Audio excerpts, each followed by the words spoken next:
love's the only thing that has ever changed the world. And love is the only thing that will continue to do so. So the love that you declare for each other today, in the vows that you are about to make in the presence of these lovely people, hold on to that love. To my gorgeous, handsome, hard-working man, the day has finally arrived. I cannot wait to walk down the aisle to see your face. Thank you for being you and always putting us before yourself. I'll forever be grateful that you came into mine and Morgan's life. You're the most wonderful dad and even better partner. You're my favourite place to go when my mind searches for peace, and I'd be lost without you. Here's to forever, always yours, Joanne.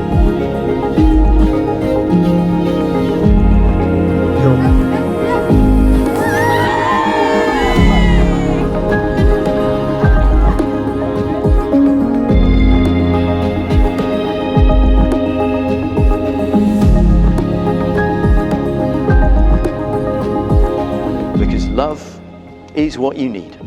Love is God's gift to us. And love is what you have for each other.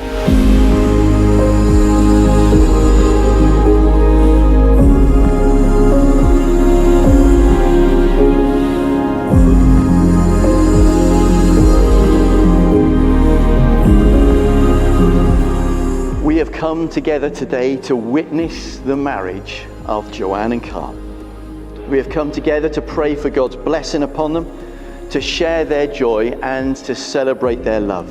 Marriage is a sign of unity and loyalty, which all should uphold and honor. No one should enter into it lightly or selfishly, but reverently and responsibly in the sight of Almighty God.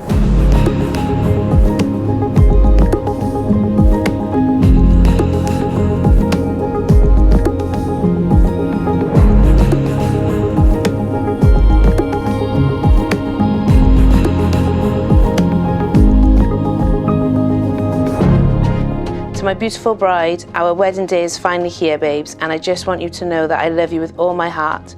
You'll soon be walking down the aisle, and I can't wait to see you to embark on our new and never-ending adventure. You're my best friend, my soulmate, and I'm so lucky to have you, and I can't wait to call you my wife. Always, love, Karl.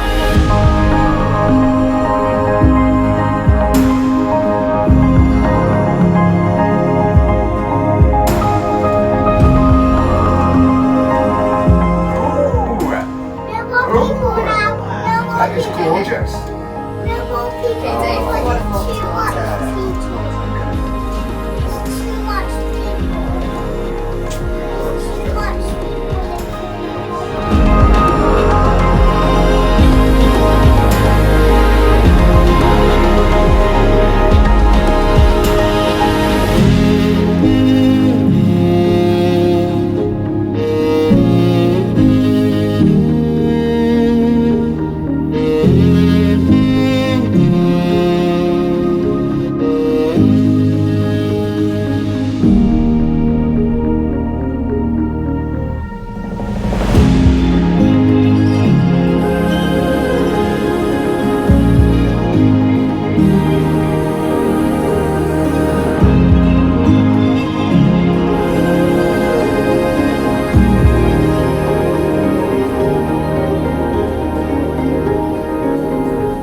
Love is the thing that keeps you going on those days when it rains. Love is the thing that keeps you going on the morning when the toast burns. Love is the thing that keeps you going when you're absolutely fed up with the other person. And I hate to break it to you in case you hadn't known, that will happen at least one day. But love is the choice to keep on going with that person, because there's something in them that you treasure more deeply than in yourself.